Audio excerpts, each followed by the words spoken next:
Well, here we are on the road in search of John Denver's motorcycle, his Kawasaki Big Horn, shown in the picture there. I'm pointing off into the distance. We're heading that way. Looks like there might be some clouds, rain clouds in the distance that we might have to ride through. Turns out we did. A little bit of hail, a little bit of a downpour, but only for about a mile or two. And we're on our way on the other side of Como Pass now, and heading down into Buena Vista to the Coyote Cantina, where this bike is supposedly hanging from the ceiling. I was tipped off by a fellow who saw my Big Horn and some of my other vintage bikes at a show, and he says, hey, you ought to go check this one out. So here we are, pulling in the parking lot, and we'll see if it's in here.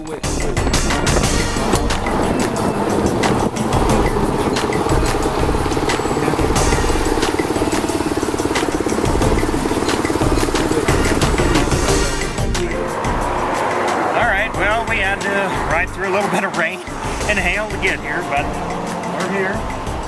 And so we'll see if this motorcycle's hanging from the ceiling.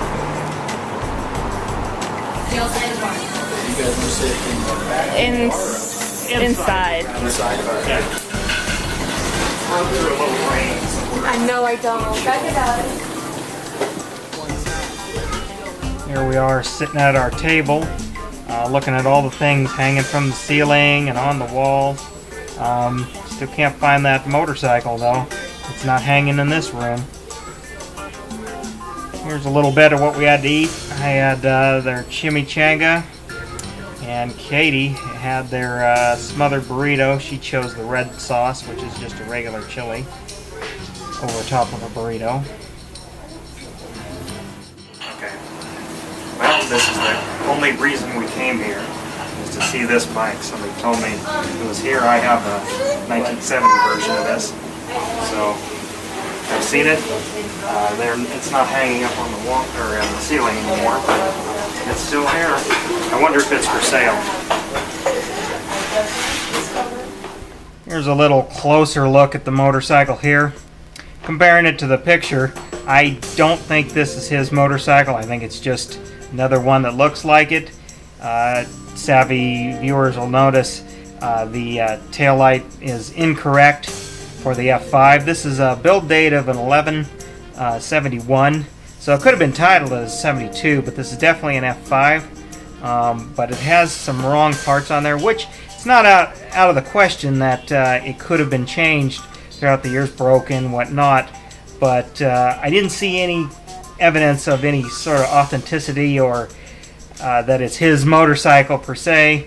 I mean, it's a good story, but and it could be. It could be. I didn't get the VIN number. I guess I could have done a VIN check and kind of done some history on it, see if it is.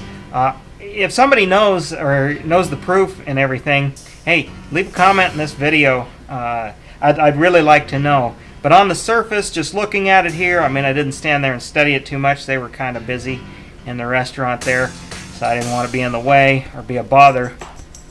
But just checking it out, I mean, comparing it to the picture, it's the same model, but it's hard pressed to say this was exactly his bike. It's a neat story. Don't know if it's true. Could be. I'd say the verdict is still out in my mind on this.